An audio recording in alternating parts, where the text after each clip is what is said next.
Hello friends, welcome to English class. Friends, आज का जो हमारा टॉपिक है वो कंटिन्यूअस टेंस के बारे में है।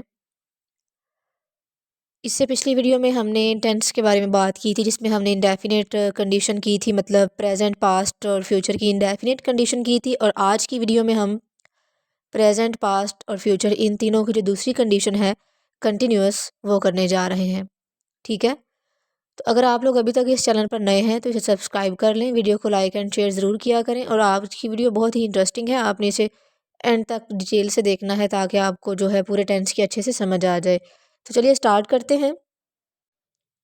जैसा कि आपने पिछली वीडियो में पहली कंडीशन इंडेफिनेट के बारे में पढ़ा था और आज कंटिन्यूअस टेंस है, तो इसमें पहले हम प्रेजेंट कंटिन्यूअस करते हैं, फिर पास्ट करेंगे, फिर फ्यूचर करते हैं। सबसे पहले यहाँ पे प्रेजेंट कंटिन्यूअस है। आपको पता है कंटिन्यूअस काम वो होता है जो जारी होता है। ठीक है, जो तसलसल से लगातार हो रहा होता है। ठीक है, जैसे मैं खाना खा रहा हूँ, वो बर्तन धो रही है, अली नमाज़ पढ़ रहा है, मतलब मौजूदा ज़माने में जो काम हो रहा है, ठीक है, वो होगा प्रेजेंट कंटिन्यूअस टेंस। तो पहचान क्या होगी इसकी? ज़ाहिर है उर्दू फ़िक्रात के आखिर में रहा है, रही है, रहे हैं, रहा हूँ। ठीक है, ये आता है, रहा है, रही है, रहे हैं वगैरह, ये इसकी उर्दू फ़िक्रात के आखिर में पहचान है। जैसे अली हाथ लिख रहा है, तो यहाँ पे रहा है जो है ये यहाँ से साफ ज़ाहिर है कि ये प्रेजेंट कंटिन्यूअस टेंस की पहचान है। तो फार्मेशन इसकी देखिए, जो पहला जुमला है अफर्मेटिव, जो सादा जुमले हैं उनमें सब्जेक्ट लगाएंगे और हेल्पिंग वर्ब इज़, एम और आर आएगा, क्योंकि काम जारी है ना। First form of verb use करेंगे, उसके साथ आईएनजी ऐड करेंगे और ऑब्जेक्ट लगाएंगे। यहाँ पे आप देखिए इसी जुमले की अली ख़त लिख रहा है, हम इंग्लिश करते हैं। अली सब्जेक्ट है, अब इज़, एम, आर तीन हेल्पिंग वर्ब है, लेकिन हमने सब्जेक्ट के मुताबिक लेना होता है। तो याद रखिए, अगर ही, शी, इट या कोई नेम होगा तो उसके साथ आप इज़ लगाएंगे। ठीक है, आई के साथ आप एम लगाएंगे, वी और यू के और दे के साथ, इन तीनों के साथ आपने आर लगाना है। वी, यू और दे, इन तीनों के साथ आर लगाना है, आई के साथ एम लगाना है, ही, शी, इट या किसी के नेम के साथ आपने इज़ लगाना है। और ये हेल्पिंग वर्ब आपने जो इस तरतीब बताई गई है, ये आपने किस टाइम लगाने हैं? ये आपने प्रेजेंट कंटिन्यूअस टेंस में लगाने हैं, जिसमें कि मौजूदा ज़माने में काम जारी होता है। अली सब्जेक्ट है, इज़ एक हेल्पिंग वर्ब लग गया। First form of verb, first form, इसमें काम क्या है? लिखना, राइट, उसके साथ आईएनजी लगाया, राइटिंग, और ऑब्जेक्ट इसमें है आ लेटर। जब नेगेटिव बनाना है तो जिस जुमले को आपने नेगेटिव बनाना है उसमें आपने ऑब्वियसली नॉट लगाना होता है, लेकिन नॉट आपने हेल्पिंग वर्ब के बाद लगाना है। तो हेल्पिंग वर्ब इज़ है, तो इज़ के बाद हमने नॉट लगा दिया। फॉर्मेशन इसकी यहाँ पे दी गई है, सब्जेक्ट है, फिर is, am, are helping verb है, फिर नॉट लगाएंगे, फिर फर्स्ट फॉर्म आईएनजी और ऑब्जेक्ट। ठीक है, Ali is not writing a letter, subject Ali है, इज़ हेल्पिंग वर्ब है, फिर हमने नॉट लगाया नेगेटिव होने की वजह से, फिर फर्स्ट फॉर्म लिखना, राइट, आईएनजी से राइटिंग, और ऑब्जेक्ट है इसमें आ लेटर। ऐसे ही इंट्रोगेटिव सवालिया जुमले हैं जिसमें सवाल पूछा जाता है, जैसे क्या अली खत लिख रहा है। अब जब सवाल होगा तो उसमें जो है हेल्पिंग वर्ब वो स्टार्ट में आ जाएगा। इज़ इसका हेल्पिंग वर्ब था, ये स्टार्ट में आ गया, इज़ लगाया, सेकंड नंबर पे सब्जेक्ट। ठीक है, उसके बाद first form of verb ING और ऑब्जेक्ट इज़ है, helping verb, Ali subject, first form of verb और आईएनजी साथ ये राइटिंग है, और object a letter, Ali is Ali writing a letter. तो ये हमारा प्रेजेंट कंटिन्यूस टेंस था।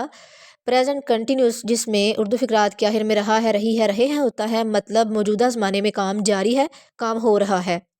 इज़, एम, आर इसके तीन हेल्पिंग वर्ब हैं। दोबारा से मैं रिपीट करती चलूँ, आपने आई के साथ एम लगाना है, कोई नेम हो या ही, शी, इट, इनके साथ आपने इज़ लगाना है, और दे, वी, यू के साथ आपने आर लगाना है। ये प्रेजेंट कंटिन्यूस है। अब चलिए पास्ट कंटिन्यूस की तरफ चलते हैं। प्रेजेंट मौजूदा ज़माने में काम जारी है, हो रहा है, और पास्ट गुजरे हुए ज़माने में काम जारी था, मतलब हो रहा था। तो इस लिहाज से उर्दू फिक्रात के आखिर में रहा था, रही थी, रहे थे वगैरह आता है। जैसे इसकी एग्जांपल है, अली हथ लिख रहा था, यानी कि गुजरे हुए ज़माने में काम जारी था, गुजरे हुए ज़माने में काम हो रहा था। इसकी फॉर्मेशन सेम प्रेजेंट कंटिन्यूस जैसी है। ठीक है, सिर्फ इसमें इतना फ़र्क है हेल्पिंग वर्ब का, क्योंकि ज़माना चेंज होने की वजह से यहाँ पे हेल्पिंग वर्ब चेंज हुआ है। पीछे इज़, एम, आर था प्रेजेंट में, यानी काम हो रहा है, तो यहाँ पे वाज वर है। बस इतनी सी तब्दीली है, इतना सा फ़र्क है प्रेजेंट और पास्ट कंटिन्यूस में, पहचान का और हेल्पिंग वर्ब का फ़र्क है। ठीक है, अब देखिए यहाँ पे आपने सब्जेक्ट, जब सादा जुमला होगा फॉर्मेशन क्या होगी? सब्जेक्ट, सब्जेक्ट के बाद हेल्पिंग वर्ब वाज या वर। ठीक है, तो आपने क्या करना है? ही, शी, इट गौर से सुनिए, ही, शी, इट, आई और कोई नेम। इन पांचों के साथ आपने वॉज लगाना है। वी, यू और दे, उसके साथ आपने वर लगाना है। याद रखिए पिछले टेंसेस में आई भी प्लूरल में आता था, लेकिन आई के साथ यहाँ पे हमने वॉज लगाना है, वर नहीं लगाना। फिर फर्स्ट फॉर्म ऑफ वर्ब, फिर आईएनजी, सेम वैसे ही। कंटिन्यूस टेंस की ये निशानी ज़रूर है कि इसमें फर्स्ट फॉर्म के साथ आईएनजी ज़रूर आता है, क्योंकि काम जारी होता है। एंड पे ऑब्जेक्ट आ गया, सब्जेक्ट अली है, उसके बाद उसके मुताबिक हेल्पिंग वर्ब वॉज लगाया हमने, क्योंकि अली सिंगुलर है, नेम है। फर्स्ट फॉर्म है राइट, लिखना, आईएनजी राइटिंग, और object a letter. Ali was writing a letter, Ali एक खत लिख रहा था। अली खत नहीं लिख रहा था, Ali was not writing a letter. मैंने आपको पहले भी बताया है, जब आपने जुमले को नेगेटिव बनाना है तो नॉट की जगह कहाँ पर होगी? हेल्पिंग वर्ब के बाद, तीसरे नंबर पे। पहले नंबर पे सब्जेक्ट आएगा, सेकंड नंबर पे हेल्पिंग वर्ब आएगा और थर्ड नंबर पे नॉट आएगा। ये है नेगेटिव बनाने के लिए आपने इस तरह से करना है।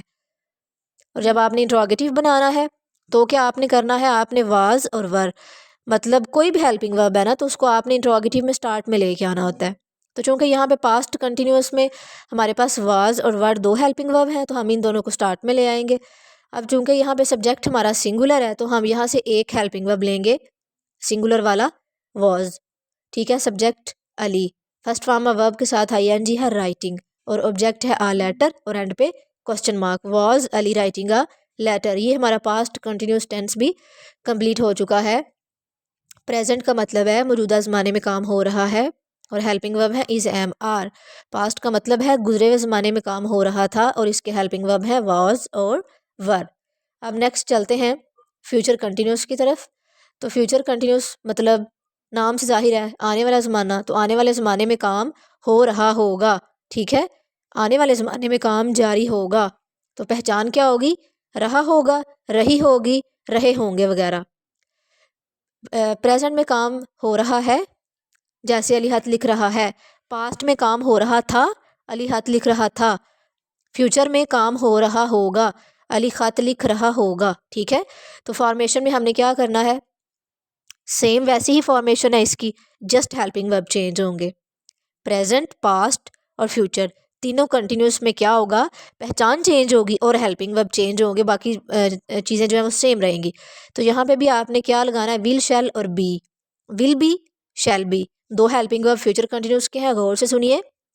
Will be, shall be. ठीक है, तो हमने क्या करना है? कोई नेम होगा या वी, यू, वी नहीं इंक्लूड होगा, आई और वी के साथ विल आएगा। आई और वी, इन दोनों के साथ विल उस टाइम आएगा जब आपने किसी बात पे जोर देना होगा। अदरवाइज आई और वी के साथ शेल आएगा, बाकी तमाम के साथ विल आएगा। ठीक है, फ्यूचर कंटिन्यूस के दो हेल्पिंग वर्ब हैं, एक विल भी है और एक शेल भी है। आई और वी के साथ आपने शेल भी लगाना है, और बाकी सब के साथ आपने विल भी लगाना है। First form of verb ING और object same as it is, पिछले दोनों की तरह ही होगा। अली हाथ लिख रहा होगा, अली सब्जेक्ट है, विल और शैल बी में से हमने एक लेना है। तो अली चूंकि सिंगुलर है, हम यहाँ पे विल भी लेंगे। अली विल बी, और first form of verb right, ING लगाया तो राइटिंग बन गया, और ऑब्जेक्ट है a letter. Ali will be writing a letter. जब नेगेटिव बनाना है तो यहाँ पे गौर से देखिएगा, नॉट की जगह यहाँ पे फिर भी तीसरे नंबर पे रहेगी। सब्जेक्ट विल, शैल, फिर नॉट और फिर बी। आपने विल बी और शैल बी को इकट्ठा नहीं रखना, यहाँ पे इन दोनों के दरमियान में नॉट आ जाएगा। Ali will not be writing a letter. ठीक है, सब्जेक्ट यहाँ पे अली है, फिर हमने विल लिया। ठीक है, विल के बाद हमने नॉट लिया, नॉट के बाद हमने बी लेना है, फिर हमने राइटिंग लिया फर्स्ट फॉर्म ऑफ वर्ब के साथ आईएनजी, और ऑब्जेक्ट हमने आ लेटर लगा दिया। अगला इंट्रोगेटिव है, यहाँ पर भी विल शैल बी इकट्ठे नहीं आएंगे, विल बी शैल बी इकट्ठा नहीं आएगा। नेगेटिव में विल और शैल और बी, विल बी के दरमियान not, will not B, shall not be. Interrogative में इन दोनों के दरमियान सब्जेक्ट आ जाएगा, विल सब्जेक्ट और बी, शैल सब्जेक्ट और बी। अब देखिए, हमने विल लगाया, सब्जेक्ट अली है, तीसरे नंबर पे बी आएगा। ठीक है, will Ali be writing a letter. याद रखिए आपने विल बी और शैल बी, विल के साथ बी है तो नेगेटिव में इन दोनों के दरमियान नॉट आ जाएगा, विल नॉट बी हो जाएगा। शैल और बी के दरमियान में भी नॉट आएगा, शैल नॉट बी। और इंट्रोगेटिव में इन दोनों के दरमियान सब्जेक्ट आ जाएगा। ठीक है, विल सब्जेक्ट और बी, शैल सब्जेक्ट और बी। ठीक है। तो ये हमारा टेंस जो है यहाँ पे कंटिन्यूस टेंस कंप्लीट हो चुका है। ठीक है, लास्ट पे देखिए हमने इन तीनों टेंसेस का एक कॉलम बनाया है। पहले में मैंने रखा है प्रेजेंट कंटिन्यूस, दूसरे में मैंने रखा है पास्ट कंटिन्यूस और तीसरे में है फ्यूचर कंटिन्यूस। मतलब पहले में मौजूदा ज़माने में काम जारी है, दूसरे में गुजरे हुए में जारी था और फ्यूचर वाले में आने वाले ज़माने में जारी होगा। ठीक है, तो पीछे आप सारा डिटेल से पढ़ चुके हैं कि प्रेजेंट में मौजूदा ज़माने में काम जारी है और इज़ एम आर इसके हेल्पिंग वर्ब है। पास्ट में गुजरे हुए में जारी था और वाज वर इसके हेल्पिंग वर्ब हैं। फ्यूचर में आने वाले में जारी होगा और विल बी और शैल बी इसके हेल्पिंग वर्ब्स हैं। ठीक है, आई होप आपको अच्छे से इसकी समझ आ गई होगी। अब चलिए इसको ज़रा पढ़ते हैं। We are going to zoo, ये प्रेजेंट है। We are going to zoo ये पास्ट हो गया। फ़र्क बस इतना पड़ा है, आर की जगह वर आ गया और अगले पे भी क्या पड़ा है, विल बी आ गया। We will be going to zoo. We are going to zoo हम चिड़ियाघर जा रहे हैं, और we were going to zoo हम चिड़ियाघर जा रहे थे, और we will be going to zoo हम चिड़ियाघर जा रहे होंगे। नेगेटिव बनाना है, we are not going to zoo, we were not going to zoo, मतलब जहाँ हेल्पिंग वर्ब है उसके बाद नॉट लगा दिया। We will not be going to zoo, यहाँ आप देखिए वी विल नॉट बी, पीछे भी आपने पढ़ा था, आपने क्या करना है, आपने नॉट दरमियान में लगाना है। जब हमने क्वेश्चन बनाया तो आर शुरू में आ गया, are we going to zoo, यहाँ पे वर हेल्पिंग वर्ब था, ये शुरू में आ गया were we going to zoo, और जहाँ पे विल हेल्पिंग वर्ब था will we be going to zoo. तो ये आज का हमारा टेंस था। टेंस में सबसे पहली वीडियो में आपने क्या सीखा था, सेकंड में आपने क्या सीखा था, और थर्ड में आपने क्या सीखा है, और किस चीज़ की आपको समझ नहीं आई है, या आपने कमेंट में ज़रूर बताना है। ठीक है, पहले दिन हमने इंडेफिनिट पढ़ा है, ठीक है, और दूसरे दिन हमने कंटिन्यूअस पढ़ा है। अब इंशाल्लाह नेक्स्ट वीडियो में हम परफेक्ट और फिर उससे नेक्स्ट में हम परफेक्ट कंटिन्यूस पढ़ेंगे, तो हमारा टेंस जो है वो टेंसेस हमारे जो है वो कंप्लीट हो जाएंगे। तो आई होप आपको ये वीडियो अच्छी लगी होगी। लाइक एंड कमेंट ज़रूर किया करें। Thank you.